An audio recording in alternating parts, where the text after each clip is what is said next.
Let's talk about your op-ed with Senator Kerry. Right. Does that indicate that perhaps that there may be a Kerry-Boxer bill, but somewhere down the line there could be a Kerry-Graham bill? Well, at the end of the day, you got to get 60 votes, and the environmental policies in the House and the Senate today are, in my view, not good for business.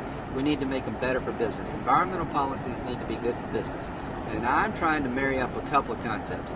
As a nation, we're held hostage to foreign energy suppliers. We depend more on foreign oil today than we did in the 70s, and that's dangerous.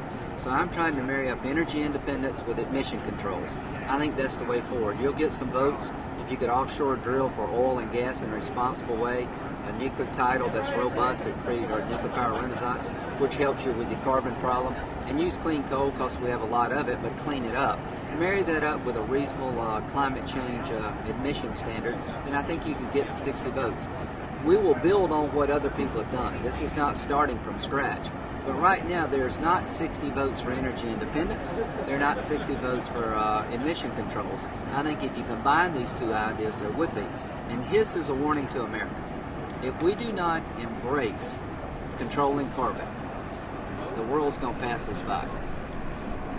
Looking at this bill, the Kerry-Boxer bill, we just had 3 days of hearings on it. The last day was today.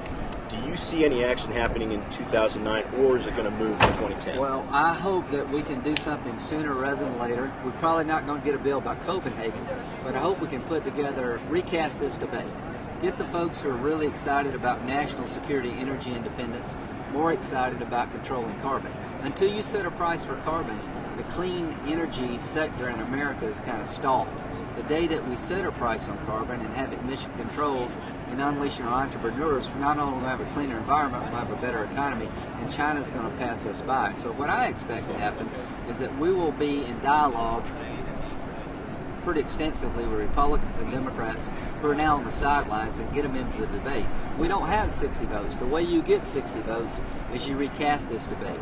You focus on a clean environment and a more vibrant economy, and you mix the concept of energy independence with carbon control. Last question. A lot of Republicans, including your colleague Senator Lamar Alexander, seem to indicate that if there was a stronger nuclear title, there was stronger support for nuclear, there might be more Republican support for a climate bill. I think that's true. The debate in the committee the last couple of days have been good. Most Republicans did not reject the science. Now, how much the planet is heating up because of greenhouse gases, I don't know, but I do believe it's causing environmental damage. Carbon pollution is not a good thing, it's a bad thing.